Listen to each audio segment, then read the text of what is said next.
നമസ്കാരം.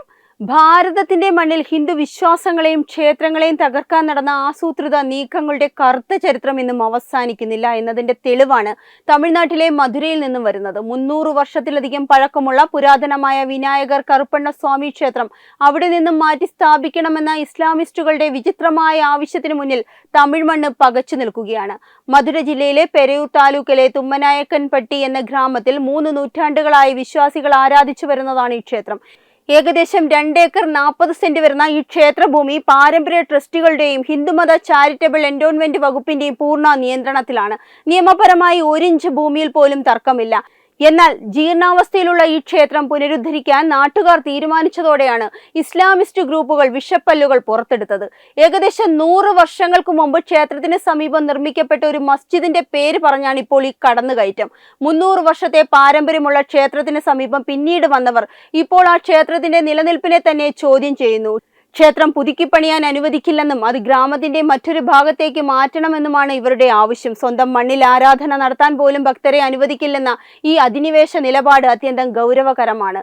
ക്ഷേത്ര പുനരുദ്ധാരണം തടയാനായി സഗുൽ ഹമീദ് എന്ന വ്യക്തി മദ്രാസ് ഹൈക്കോടതിയുടെ മധുര ബെഞ്ചിനെ സമീപിച്ചിരിക്കുന്നു. എന്നാൽ നമ്മുടെ നീതിന്യായ വ്യവസ്ഥ സത്യത്തിനൊപ്പം നിന്നു. ക്ഷേത്രത്തിന്റെ പഴക്കവും ഭക്തരുടെ അവകാശങ്ങളും പരിശോധിച്ച കോടതി ആ ഹർജി തള്ളിക്കളഞ്ഞു എന്ന് മാത്രമല്ല, ഈ വർഷം ജനുവരിയിൽ ക്ഷേത്രത്തിൽ പുനരുദ്ധാരണ പ്രവർത്തനങ്ങളും കുംഭാഭിഷേകവും നടത്താൻ കോടതി പച്ചക്കൊടി കാട്ടുകയും ചെയ്തു. കോടതി വിധി വന്നിട്ടും ഇസ്ലാമിസ്റ്റ് ഗ്രൂപ്പുകൾ അടങ്ങിയിട്ടില്ല. ഹൈക്കോടതി ഉത്തരവുമായി ക്ഷേത്ര നിർമ്മാണത്തിനായി ഗ്രാമവാസികൾ എത്തിയപ്പോൾ സംഘടിതമായി എത്തിയ ഒരു സംഘം ക്ഷേത്രഭൂമിയിലേക്ക് അതിക്രമിച്ച് കയറുകയും പണികൾ തടസ്സപ്പെടുത്തുകയും ചെയ്തു. പോലീസ് ബോധ്യപ്പെടുത്താൻ ശ്രമിച്ചെങ്കിലും അവർ വഴങ്ങിയില്ല.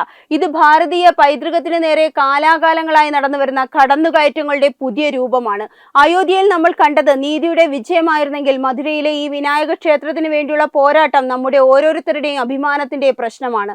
നിയമം നമുക്കൊപ്പമാണ്, നീതി നമുക്കൊപ്പമാണ്. എല്ലാത്തിനുമുപരി 30 മുക്കോടി ദൈവങ്ങളുടെ അനുഗ്രഹവും ഈ മണ്ണിലുണ്ട്.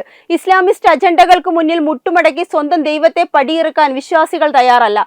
കോടതി വിധിയെയും ഭരണഘടനയെയും മാനിക്കാത്ത ഇത്തരം ശക്തികളെ നിയമപരമായി തന്നെ നേരിടുമെന്ന് ഹിന്ദു സംഘടനകൾ പ്രഖ്യാപിച്ചു കഴിഞ്ഞു. കനത്ത പോലീസ് കാവലിൽ പുനരുദ്ധാരണ പ്രവർത്തനങ്ങൾ പൂർത്തിയാക്കി ക്ഷേത്രത്തിൽ കുംഭാഭിഷേകം നടക്കുന്നതുവരെ ഓരോ വിശ്വാസിയും ജാഗ്രതയോടെ കാവലിരിക്കും. വെബ് ഡെസ്ക് തത്തുമൈ ന്യൂസ്. HIV അണുബാധ സന്തോഷപൂർണമായ ഒരു ജീവിതത്തിന് തടസ്സമല്ല. HIV അണുബാധയ്ക്ക് ഫലപ്രദമായ ചികിത്സ ഇന്ന് ലഭ്യമാണ്. ഇതിന് യഥാസമയം അണുബാധ കണ്ടെത്തുന്നതും കാലേക്കൂട്ടി ചികിത്സ നടത്തേണ്ടതും അത്യാവശ്യമാണ്. സൗജന്യമായ ചികിത്സയും മാർഗനിർദ്ദേശങ്ങളും സർക്കാർ ആശുപത്രികളിലെ ART അഥവാ ഉഷസ് കേന്ദ്രങ്ങളിൽ ലഭ്യമാണ്. ആരോഗ്യ സംരക്ഷണം ഓരോരുത്തരുടെയും ഉത്തരവാദിത്തമാണ്.